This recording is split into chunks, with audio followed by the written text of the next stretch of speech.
Yeah, but it's not, media's not watching right now. I'm gonna.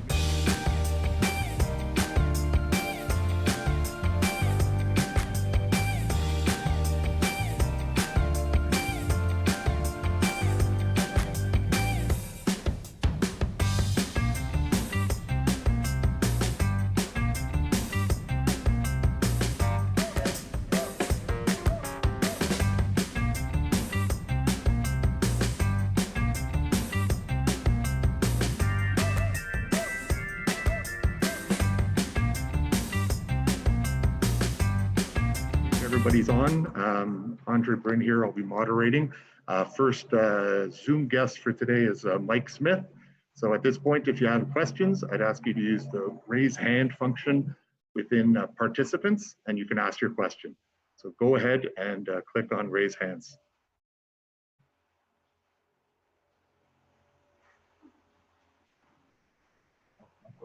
Yeah, I'm assuming no questions. No question. Good start, no questions. All right, we'll see you guys later. Good for the mic.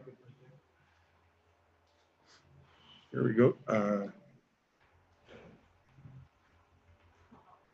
Tony Brar, Oilers TV. Tony, look for the unmute, and then you should be able to ask a question. Go ahead, Tony.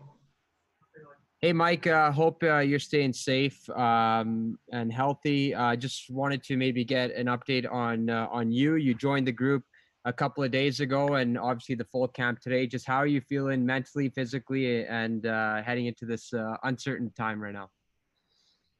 Yeah, obviously, like you said, kind of a different time for everyone, I think, in the whole world. So it's been an interesting few months, but obviously excited to be back with the group here, and you know, always talk to the family, especially there's some uncertainty on when I'm going to see them again. But saying that, it's always nice to be back around your teammates. Once we got on the ice, it felt pretty normal, so that was exciting to see. Next question, Reed Wilkins. Reed, just wait for your mic to be unmuted. Go ahead, Reed. Thanks, Andre. Hi, Mike. Good to see you. In terms of what's happened since the middle of March, were you able to settle into a groove where you could treat it like a normal off season in terms of your training, in terms of relaxation, family time, and stuff like that? Did it ever sort of reach that point for you? And then, you know, you're ready to come back for a day like today? Yeah, to be honest, I think I was like everyone else. I think for the first couple of weeks, it was pretty low key, not doing much, trying to stay as safe as possible. And then, you know, my mindset was that this was going to go on a lot longer than I think at first we thought. So I kind of got out of town, headed to Kelowna, and been there ever since. So I think for us, we've, you know, as a family, want to be as safe as possible. You know, have some great family time. Was able to become a part-time teacher and help the kids out at school, and obviously, you know, spend a lot of good time with the kids and the wife, and you know, as stuff, you know, started to get you know, more daylight at the end of the tunnel, I thought, you know, ramp things up, started to skate more, and started to train a little harder, and get ready for this date right now.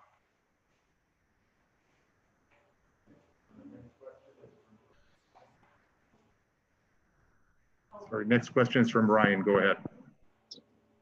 Yeah, hey, Mike. I know that it's still early days, but have you had any conversations yet with Dave Tippett about, you know, who's going to start in net, what the competition will look like between you and Mikko? You shared lots of ice through the regular season. And what's your understanding about the way it's going to work here through camp and into the series? Honestly, that question's tough to answer right now. I think it's first day back. Guys are, you know, just trying to figure out how to tie their skates again. And I don't think Dave's really worried about who's starting in net right now. It's more worried about getting the group back together, getting on the ice, and kind of getting the cobwebs out. I think who's playing and who's around lines and this and that are all kind of things that are going to look after themselves as the playoffs open in a couple of weeks. So I think that's kind of something out of your hands right now. You just want to, you know, compete at the highest level you can in practice, kind of ramp things up as you get more towards the playoffs, and just be ready to go for games called. Next question, Rob Tichkowski. Rob, go ahead. Hello, Rob. Okay, let's go to the next question. Derek Van Diest, wait for your microphone to be unmuted. Go ahead, Derek. Mike, how you doing? All right, how you doing, Mike?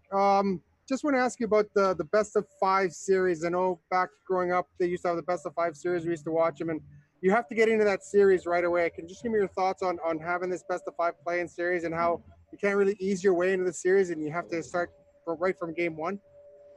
Yeah, I mean, I don't think you want to ease your way into any series. I think whether it's 4-7, 2-3, or whatever it may be, I think you want to start the series off on a good note. Obviously, a shorter series that makes it that much more important to, to get a win in the first game, obviously, is the key. Saying that, it's still 5 games to win 3, so it'll be ultra competitive, I think, from game 1 on, and obviously there's no room for error. So I think, in a shorter series, obviously every game counts, and it should be exciting.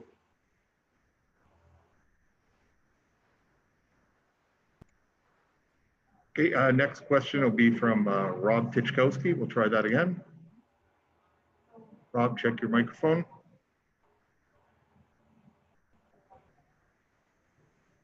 Okay, let's try another one. Let's try Mark Spector. Mark, check your microphone. As soon as it's active, go ahead, Mark, and we'll try you again after, Rob. Mike, you're a guy who, your kids are always down at the rink, right? I see them after every game running around. You're a family guy. I know all that stuff's really important to you. When you thought about coming back, what were the reservations, and did you have any reservations? This is a big deal you guys are embarking on here. What were your thoughts? Did you discuss it with your family? How did it go in the Smith household? Yeah, that's a good question. I think, I think there's 1,000 thoughts that go through guys' minds, especially when it comes to leaving their family and some uncertainty as to the health and safety aspect of it, being in the bubble and stuff like that. A lot of questions that kind of got unanswered or got muffled a little bit. So obviously it was a big decision for me, being a big family guy and having kids that kind of understand what's going on right now. I had some pretty upset kids when I had told them I was going to Edmonton and they were staying back. So that was a hard choice and hard decision. And I think the uncertainty of not knowing, when you're going to see them again is probably the hardest thing. And good thing for FaceTime and Zoom calls and stuff like this, just so you can, keep in touch with them and show your face. And, but like you said, obviously a hard decision, but one that ultimately came down to, whether I wanted to keep my career going, and I want to play this game that I love as long as I can and feel like I still have a lot to give. So that was ultimately what it came down to. Okay, we'll take one more question from Min Dhariwal. Min, just check your microphone. As soon as it's unmuted, you can go ahead. Go ahead, Min.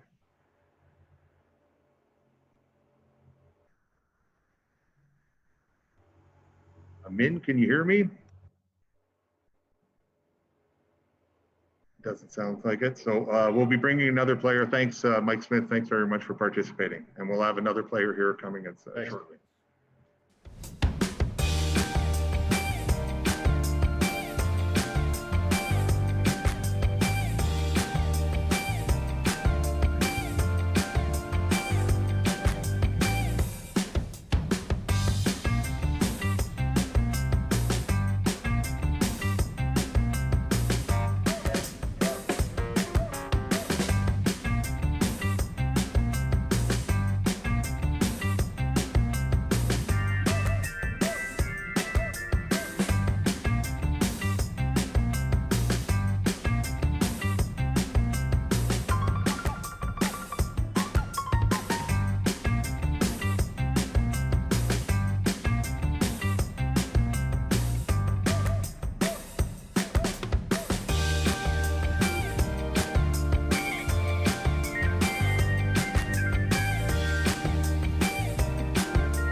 Just a reminder to everybody to make sure to stop their video, to not interrupt the stream. And we have our second guest here, Connor McDavid. So 1 second, I just have to unmute.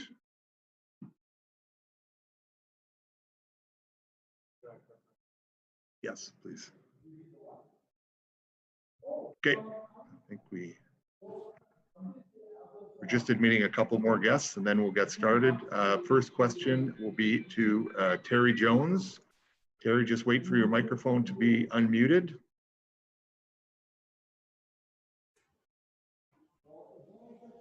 Okay, I'm going to go to the next. Mark Spector. Mark Spector, as soon as your mic is, go ahead, Mark. Connor, this was a lot longer pause than people thought it would be. Maybe just take us through sort of how you know, the uncertainty of the whole thing. And coming back here, it's still not a certain situation, right? Some guys are really worried about it. Others are less worried. What was it like for Connor McDavid over the last 4 months? Yeah, you know what, obviously, like the rest of the world, it's been, hold on here. Sorry. Yeah, like the rest of the world, it's been a lot of unknowns, a lot of not really knowing what's going on, but, you know, just trying to keep myself ready to go, you know, working out in the gym, skating lots. You know, I was able to find places to do all that. So, yeah, you know, like I said, lots of unknowns, but I stayed ready and you know, I always kind of thought that something would get done and we'd end up playing. So I still remain hopeful that we will. And obviously today's a big step towards that.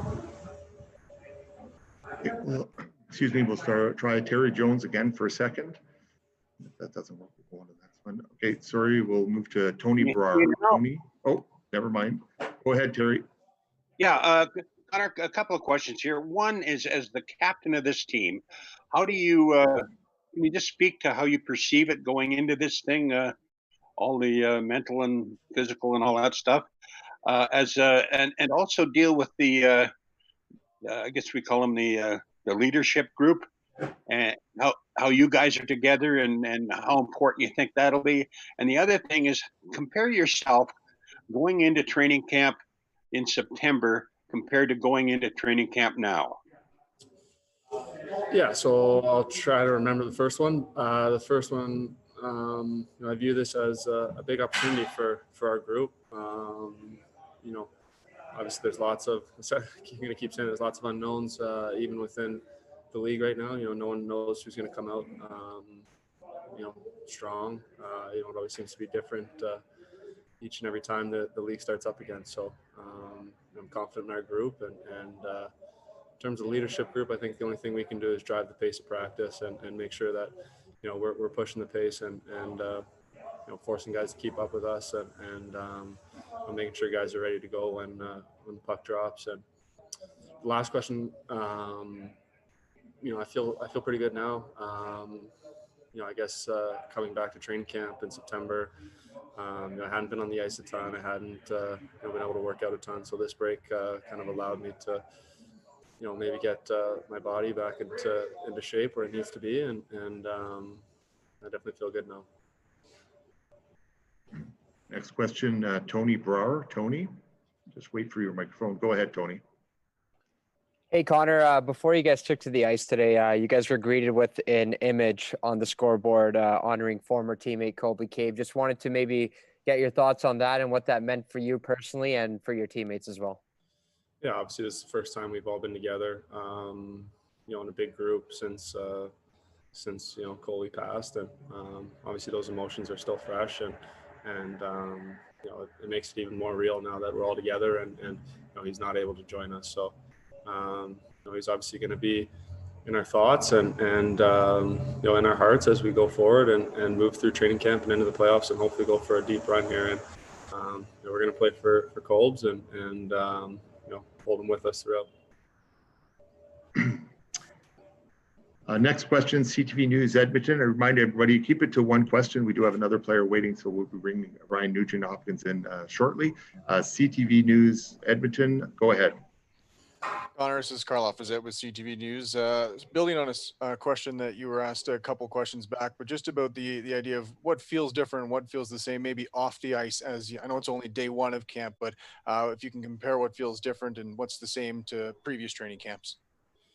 On the ice, nothing feels different at all. We're all out there, we're all playing, having a good time, working hard together. So, that hasn't changed and that isn't going to change. So, on the ice stays the same. I think it's more the off ice stuff, wearing masks, keeping our distance, taking your temperature and all that type of stuff, all the stuff that we need to do to keep each other safe. But, all the stuff that isn't normally in our day-to-day stuff. Next question will be Jason Gregor. Jason, wait for your microphone and then go ahead. Go ahead, Jason. Yeah, hey, Connor. In regards to the power play, it seems that the good power plays, even after a summer, pick up, whereas penalty kills are hit and miss. So I saw you guys today, just the 5 of you out there working on things. How important is the communication and just the continuity of that group, specifically you, Leon, and Ryan, and how that do you think allows you to maybe have an advantage coming into the playoffs?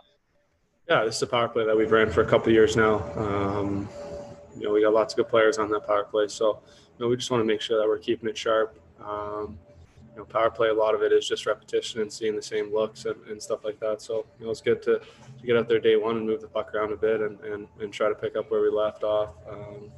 Penalty kill wise, I don't really do that, so I can't really touch on that. But obviously our special teams have been real good throughout the season, and we'll need to pick up right where it left off if we want to have any success. Excuse me. We're going to take 2-3 more questions and then move on to the next player. I'll give the opportunity to someone who hasn't asked a question yet. So Jim Matheson. Jim, check your microphone. As soon as it's active, go ahead.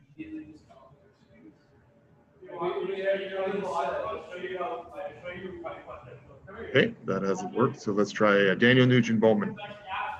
Go ahead, Daniel. Yes, hi, Connor. Thanks for doing this. As part of the new collective bargaining agreement, players will be allowed to go to the Olympics, providing obviously it's signed off with the IOC.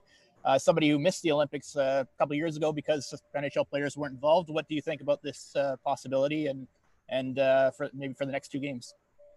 That's real exciting. This is something that obviously is important to me. Just the chance to be able to chase down a roster spot, for Team Canada. Even to have that opportunity is exciting. Obviously it's a couple years away and there's still lots of work left to be done. But it's super exciting for myself to have that opportunity to, like I said, chase down a spot for all the young guys that missed out on the first opportunity. It's really exciting. It's really exciting for hockey. You want to see best on best, and we don't have too many scenarios like that except for the Olympics and the World Cup if we do that again. So it's real exciting for not only myself but for hockey as a whole. We'll take 2 more questions. So let's try Jim Matheson again. Jim, check your microphone, and if it's operational, you can ask your question. Still having problems. Okay. Nope, go ahead. Can you talk to Ryan Nugent-Hopkins perhaps playing on left wing with you compared to some of the other wingers you played? I know you played with Nuge towards the end of the season. Yeah, Nuge is a guy that I played with, from time to time, and a guy that I love to play with. We've had lots of success together. He's obviously done real well playing with Leon, but I think this just gives us a bit of a different look. And knowing that, we can always switch back to that as well. So I'm really excited about the opportunity to play with him and hopefully build something special. Okay, final question here will be for Derek Van Diest. Derek, wait for your microphone and then go ahead. Thank you. Yeah, Connor, I just wanted to ask you about the short best-of-5 series against the Blackhawks. I know everyone's used to playing best-of-7 for a long time. How does that change, I guess, the dynamic, and how obviously you don't have much room for error in a best-of-5 as maybe you would in a best-of-7? Well, yeah, I mean, I think it just changes how important game 1 is. Making sure you can get off to a good start. You don't want to find yourself down 1.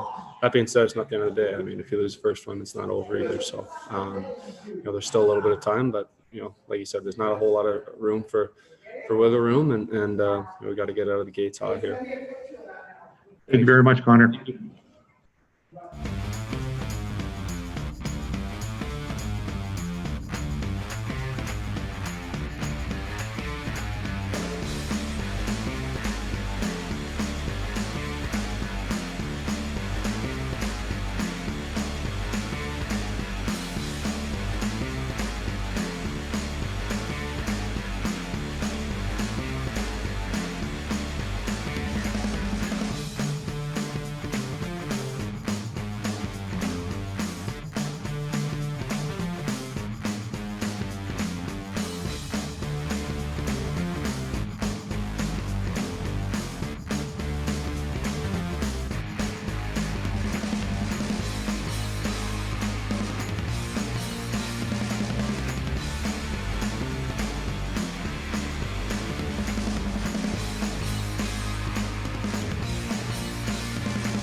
Jason Greger. Jason, just wait for your microphone.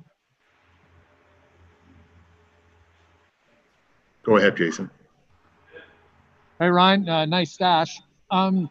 Quickly, give me your thoughts on just how you were able to stay in shape and if you feel that much different, if anything, after a 4-month break compared to a normal off season. Yeah, I mean, definitely at first it was, couldn't do much, obviously on full lockdown for over a month. So it definitely was weird. I mean, like a lot of guys, I got some rollerblades and tried to just stay in shape that way. And my brother has a gym back in Burnaby, so once I got home, he gave me a few weights to use, and that helped out a lot too. And then we've been skating.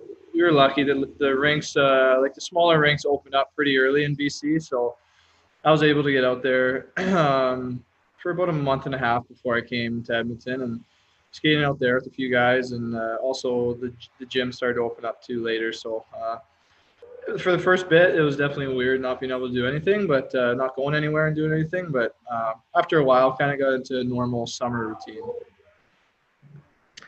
Okay, next question. Terry Jones. Terry, just check your microphone, and when it's operational, you can go. Go ahead, Terry. Yes. Can you just describe what it's like, what you've noticed and witnessed with observing Connor so far, and how you're looking forward to playing on his wing compared to how he showed up at camp last year?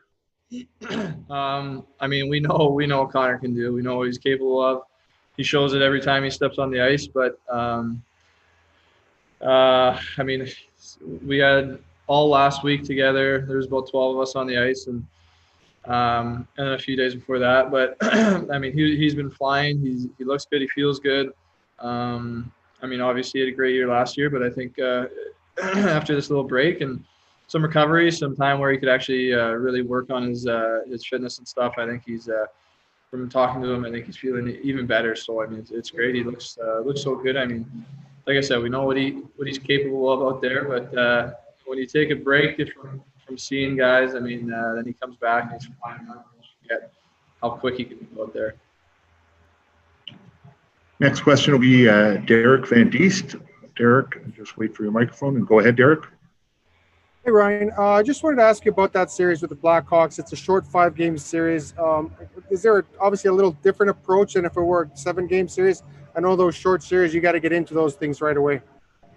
Yeah, I think it's the same mentality. I mean, in a best of 7, you want to start off well, and it's different with home ice advantage. I mean, there's not really going to be a huge home ice advantage, but you always want to start off. You want to get that first win right away, and we know it's going to be intense. Both teams have been off for it's going to be almost 5 months, I think. So it's going to be guys are going to be going right away. There's going to be a lot of energy, and without the fans, we'll have to find ways to to create our own energy, create our own life. But I don't think we should approach it too much different than a best of 7. We got to come out the mentality that we want to take that game 1 and move on from there. Next question should be Min Darwal. Min, check your microphone. Okay, go ahead, Min. All right, thanks. Ryan, 4 months, a break for you guys, a 4-month break. I mean, that's probably unlike any other time you've ever had in your hockey career. What was it like kind of coming back and being on the ice with everybody and just kind of the new protocols that you guys have in place for yourselves? Yeah, obviously this is unprecedented times. Nobody's been through this before, so it definitely was weird. But like I said before, I did get to go on the ice after a while in Vancouver, and we had some really good skates out there. So that kind of kept me in the mentality of staying in shape and staying in game shape. Obviously, it's not the same. I mean, this scrimmage today that we had was high intensity, and guys were going hard. So you get back into it pretty quick. You don't want to dip your toes in the water. You want to just go full force into it. And I thought we did a good job of getting things going today. I mean, it was maybe a little sloppy, but obviously it's going to be like that after a big break like this. So I thought guys were working hard. So it's good to get back and see everybody and get feeling good again. Next question for Mark Spector. Mark, go ahead. Nuge, guys are, soccer's trying to play. They lost 2 teams in the tournament. I don't know if you know, the Pittsburgh Penguins sat out 9 guys today. What are your thoughts on coming back in all of this? And are you a guy that's stressed by it at all? Can you put it aside? How do you feel about stepping back into hockey in this whole COVID scene?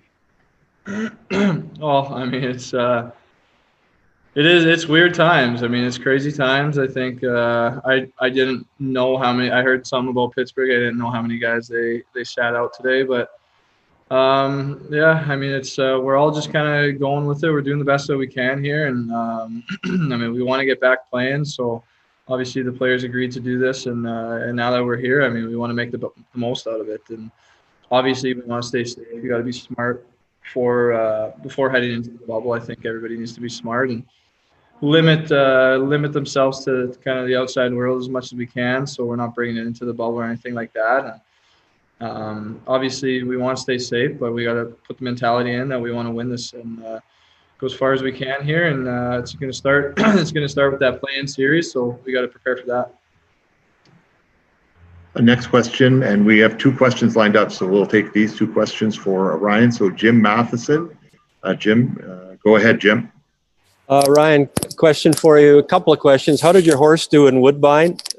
And the other question is, how was it different playing with Connor as opposed to Leon? She ran well. She came third, but it was her first time out there. Didn't give her a whole lot of time to kind of adjust to things out there, but it was fun watching, and she'll get a couple more out there. So see how those go. And I mean, I've played with Connor before. We I mean, we played world championships together. We were together the whole time. We finished, I think, the season before that together and started the next season together. So I know both of their games pretty well. I mean, I should by this point. I mean, played together for a long time now, and they have different styles of play for sure. But I mean, the big thing is be ready for the puck and be ready to find them when they're moving. I mean, obviously Connor has that extremely explosive speed, and a lot of the time I got to get the puck and I got to already think where is he? He's already moving, so you got to be able to find him on the move. So it's they have different styles, but at the same time, I mean, for me, I just kind of got to go out and play my game, and they're both such good players that they can kind of read off of you. Okay, and final question for Ryan from Tony Brar. Tony, just check your microphone. Go ahead, Tony.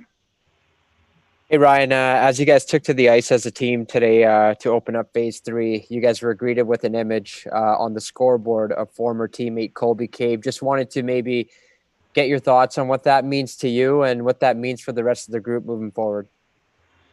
Yeah, I mean, we're here with heavy hearts right now. It's obviously difficult to be here without him, and I mean, yeah, like you said, it's up on the scoreboard. It's in our room. It's in our minds. We're playing for Colby. Obviously tragic, and I mean, it's just yeah, it's tough to put into words really. But I mean, we're going to be playing for him and doing the best of what we can to bring it home for him. Thank you very much, Ryan.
Kassian now available. If you have questions to ask, please please use the raise hand function, which is on participants. So I'm just waiting for our first question. Okay, first question will be from Mark Spector. Mark, as soon as your microphone's active, and go ahead. Go ahead. Thanks, Zach. You've played, you spent a lot of time with Connor. You're one of those guys who was up and down the lineup. We were just talking to Ryan Nugent-Hopkins, and he's had a ton of success with Draisaitl, and he had a bunch of success with McDavid, and you kind of know what that's like. What's it? Is there a certain pressure, or is there a different vibe when they put you on McDavid's wing? Is there the expectation that you got to live up to because you're playing with the best player? What's it like? Well, yeah, there's no ifs, ands, or buts. There's pressure. It's when you're playing on the first line of a hockey club, you have to produce. You have to play both sides of the puck. That's my role.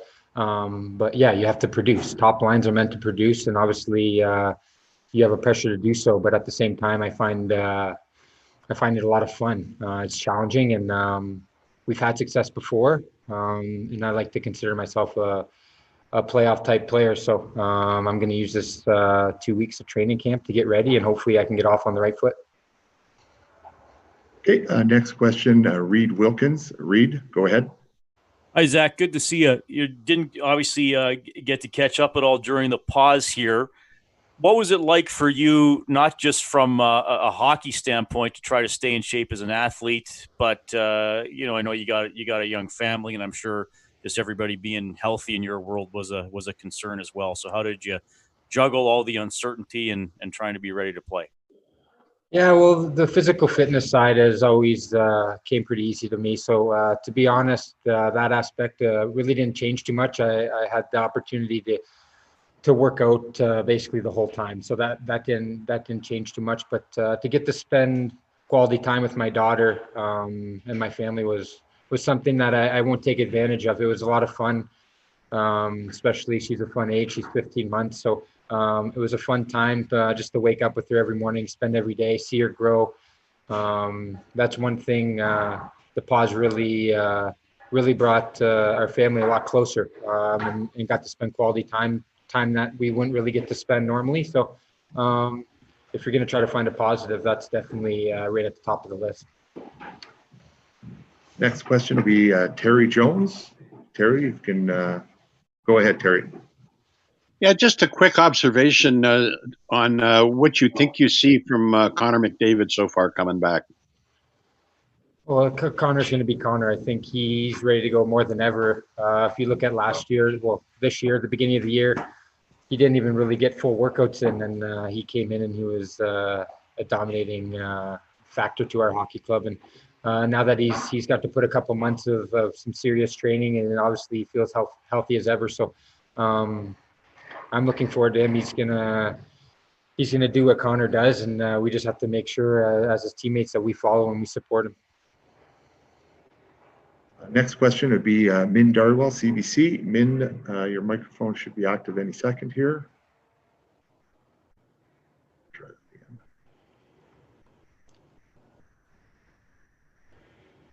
Okay, let's go to the next question. Derek oh, no, go ahead, Min. Is that good? Okay, sorry. Hey, Zach, obviously everybody remembers 2017 and the run you guys had. And now here you are leading up to August 1st. You guys obviously get a chance to gel here over the next couple of weeks, but I noticed the pork chops are back on the face. Is that kind of your way of saying, hey, I'm ready for the postseason and let's get this going? Yeah, the postseason's all about having fun and working hard. And obviously we had some success with them in our previous playoff run. So there's no doubt I wanted to bring them back. It's a unique time, obviously, with the whole pandemic thing, and we're going to be in a bubble, but at the same time, it's playoff hockey. We're not going to have fans in the building, but we know in here, Oilers fans are so passionate. We'll be able to feel them through the city. There's going to be an energy throughout the city that as players will feel. They might not be in the rink, but they're going to be outside of the rink. They're going to be watching from their homes, restaurant, bars. That's something that we have to use to our advantage.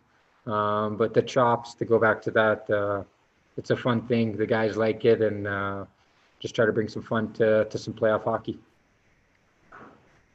Okay, we've got a couple of questions here left. Derek Van Diest, and I should mention we'll bring the head coach afterwards. So Derek, your microphone should be unmuted. Go ahead. Zach, yeah, I just want to ask you about the playoff intensity. Usually, sometimes they say it takes a couple of games to really develop that animosity with an opponent, but going into a short 5-game series with the Blackhawks, you don't necessarily have that luxury. I just want to ask you about your thoughts on the 5-game series and how to try and, get that playoff intensity right off the bat, especially since, you guys have been playing in 4 months. Yeah, I think the coaching staff and as players, we're going to use this 2 weeks to make sure we're up and running. I think we don't have a lot of time here to flick that switch on. So our practices are going to be important. Our inter squad games are going to be important. And at the end of the day, there's no team that's ahead of any other team in this thing. Whoever comes in and whoever competes the hardest and whoever gets off on the right foot is going to have the most success, especially these best of 5 series. So we got to make sure we're ready. I don't think the intensity is really gonna differ. You go through an 82-game season, you play a lot of exhibition games, you have a little while to get into it, but we're playing for keeps right away here, and it's our jobs as players to make sure we're ready for that puck drop first game against Chicago. Okay, and one final question for Zach from Daniel Nugent-Hopkins. Daniel. Hey, Zach, hockey players and athletes are typically, creatures of habit. And I'm just curious about your thoughts going, this is going to look very different going into a bubble, not being able to see your daughter for an undetermined amount of time, and maybe not even having your dressing rooms for some home games. How are you going to create that normalcy? And what do you think about some of the changes that could be in place here? Yeah, I think it's not just athletes, but it's the whole world. It's everyone in the whole world's out of their comfort zone right now. I think it's not normal by any means, but as hockey players, you want to play hockey. And when you go out on the ice, you seem to forget about what's going on in the world. Obviously, the bubble situation is new for all of us, and you got to make the most of it. It's obviously tough away from your family. They didn't come with me, and obviously once you go in the bubble, you're not going to see them. But at the end of the day, you only have so many kicks at the can to win the Stanley Cup. So this is a little sacrifice to hopefully win the Stanley Cup. So it's a good question. It's very unique. The whole world is trying to find their way right now. So as hockey players, I consider ourselves pretty lucky. We just have to come to the rink. Obviously, there's some new protocols and stuff like that we have to go through. But at the end of the day, when you go on the ice, hockey's still the game of hockey. It's going to be fun to get out there and compete again. Thank you very much, Zach.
Coach Dave Tippett available. So at this point, if you'd like to ask any questions, please put your hand up using the participant function. And we have a number of questions already. We'll start with Terry Jones. Terry, as soon as your microphone is ready, go ahead.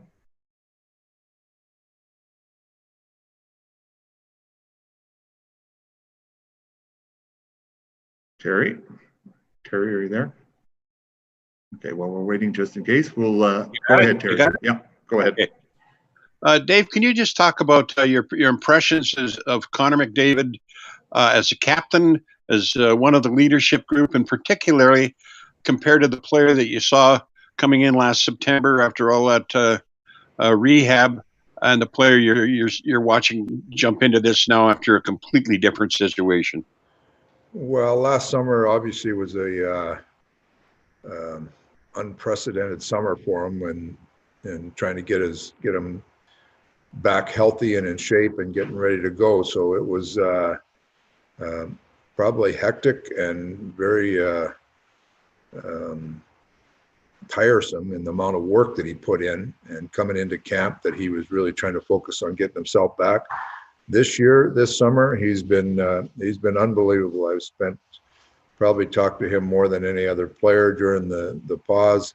He was worked hard at trying to get our game back and going with the group that was working with the league, and has been very vocal with all our players here and making sure everybody knows where we stand with everything. And if you saw the first practice today, he's up. He's a very motivated guy. He was leading the charge out there. So it's great to see. It's great to see not only Connor but everybody back. I thought it was an excellent first day, and Connor was certainly leading the way. Okay, next question, Ryan Rashad. Go ahead, Ryan. Hey, Dave. I just wanted to know what the messaging is to the two goaltenders about how you're going to handle opening night. And I know there's a lot of road between here and there, but just what conversations you would have with those guys about, how that's going to be decided between now and then. Well, basically, it's very similar as we've talked to our whole group about. We need to get everybody up and going, and these next 2.5 weeks will dictate where we think everybody is. As we go along here, we're going to do lots of scrimmaging. We'll have the one exhibition game, and we'll make that decision going into the first game against Chicago. But we have great confidence in both guys. Very similar like the regular season. We feel like either one of them can go in there and play. And the greatest thing about it is our team. Sometimes I've been on teams where you got a number one and a number two guy. And when the number one guy in there, the team feels comfortable. And number two guy, they're always a little nervous. Our team is fine with either guy in there. So that's we're in a good position that way. Okay, next question, Quinn Phillips. Quinn, go ahead, Quinn. Hi, Dave. Thanks for doing this. I just wanted to know your concern level during this time. This is kind of the highest risk time, keeping everybody safe and healthy before going into the bubble. Well, certainly a concern. I think the league has done a great job of trying to make sure that we're prepared for everything. I know our training staff and our doctors have been very thorough in everything that we're doing. So you put your confidence in those people that we're doing the right things. Our players have been very diligent in making sure we're trying to do the right things, coaches. So it's a different world we live in that way. The things we have to do to make sure we're all staying healthy, but I feel like our group has done a great job, and that builds the confidence in everybody that we are doing the right things, and we're going to be fine. Next question, Jim Matheson. Jim, just wait for your microphone. Go ahead, Jim. Dave, a couple of questions. One, did the Mike Green situation catch you off guard, and losing a veteran defenseman? And I know as a coach, you like a lot of veteran defensemen because defensemen tend to get hurt in playoffs. So what's your situation there? I would say it didn't catch me off guard because we knew there was some family issues for a bit now that he was, I think he was really struggling with a decision there, but he decided that personal reasons, it was with his family. It was the best situation for him, and you have to respect that decision.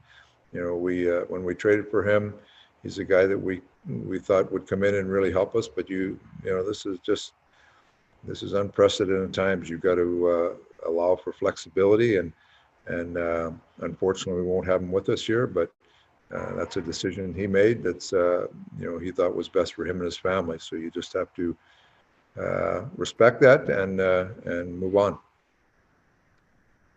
Next question, Tony Brar. Tony, go ahead. Dave, obviously such a unique circumstance coming into camp today.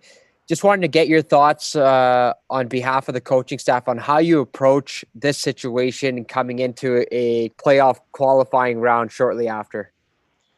Well, it's very unique in the fact that you're coming off a break, and you realistically, you got to go from a long break to playoff speed in a couple of weeks. So those are things that are challenges for the coaches, but it's also a situation where I think we have a very motivated team, a team that is anxious to get back. And I was very, very pleased with day one, just the motivation on the ice, the enthusiasm, just the ability to get out there and get to work with a smile on your face, and recognize that we have an opportunity in front of us. If we prepare and do the things right, we'll give ourselves a chance to be successful. So I was very pleased with day one. Now you have to remember it is only day one, but the attitudes and the energy level were excellent. Next question, CTV News Edmonton. Go ahead. Hi, Dave. I just wanted to ask a question that's similar to one we asked Connor. He said the feeling once they got out on the ice was pretty much the same as training camp any other time, because that doesn't change. Hockey's hockey. But I wonder from a coaching perspective, behind the scenes, how your job has changed off the ice in managing this team and getting them prepared to feel normal on the ice. Well, it's a different feeling. You feel the training camp feel is more because you haven't played in a long time, so you're feeling like you're getting back at it. But if you actually look at it, it's, we've got a few extra bodies around here, but you're just continuing where you left off. There's everybody that was here when we left is basically back here. So it's like coming out of one of those long breaks during the season. Your team comes back. There's things you want to review. You have to get everybody up and running as quick as you can, but it's not like you're managing a 60-player training camp, So that part of it, I think everybody was excited to get back, the coaches included, and you don't know how it's going to go until you have a chance to visit with the players. And that was the other thing that's very different. I mean, the players have been here for a few weeks, and coaches have had no contact whatsoever with them, other than a phone call here and there. So it's a different scenario, but I was very pleased. The guys come out, they were smiling, they worked hard, and as a coaching staff, that's all you can hope for. And we have a plan in place that we're going to build every day, and we have some objectives we want to meet every day to make sure we're getting ourselves back to where we need to be. But it's like I say, after day one, I was very enthused on how things went. Next question for Daniel Nugent-Bowman. Go ahead, Daniel. Hi, Dave. You and your fellow coaches are not required to wear masks behind the bench during games. I'm just curious what your safety level is, and if you'd consider doing that, or if you're comfortable with not wearing a mask for the games. Well, I mumble at the best of times, so if I put a mask on behind there, I'm scared we'll get a lot of too many men on the ice penalties. So, no, I've said all along, I think the doctor protocols and all the protocols we have to go in and sanitation and everything is the doctors and the experts wouldn't put us in that position if they felt it was a dangerous situation. So I'm fine with where we're at. And, the game is, I guess, it gets a little hectic behind there, but I don't foresee any problems. And, that's just my feeling on it. Okay, next question, Jim Matheson. Jim, just check your microphone. Go ahead, Jim. Dave, your rationale for having Ryan Nugent-Hopkins with Connor McDavid after Ryan played so well with Leon Draisaitl, and I know Nuge played with Connor at the end of the season, but did you have to weigh a 2-month, situation with Leon and playing? We thought about a lot of things, and early on here, we know that Nuge can play on that line very well, but he played very well with Connor and Cass at the end of the year also. We've tried Ennis there a little bit. We know what we have in that a little bit, but AA didn't have much time there, and that's something we were looking forward to doing. So we're going to try it early in camp and see how things go. We have the flexibility of that left side that anybody can flip at any time to give us a different look at any point in the game. So that's I think the depth on our left wing is very strong. Okay, and we have one final question. Tony Brar. Tony, your microphone. Go ahead. Dave, as the team took to the ice today for training camp, they were greeted with an image of former teammate Colby Cave. Just wanted to maybe get your thoughts on that and what that means to you and for the rest of the group. Well, I thought that's something that we should address. It's the first time our group's been together since Colby passed, and obviously players have talked about it, but as a whole organization, this was our first day to address it in a team meeting this morning. We talked about it a little bit, and Bob Nicholson had arranged the tribute on the scoreboard, and I thought it was very fitting, very fitting. And Colby was an unbelievable young man, great teammate, obviously a friend to everybody in our locker room, and he would be with us today if he hadn't passed. He was planned to be with our group, so we wanted to make sure that we paid our respects to him. He's a member of our team. Him and his wife were good friends with everybody in the team, so it was I think it was a fitting tribute today, and it's something that we've got to carry with us, and hopefully he's with us in spirit, and will help our group moving forward. Thank you very much, Dave.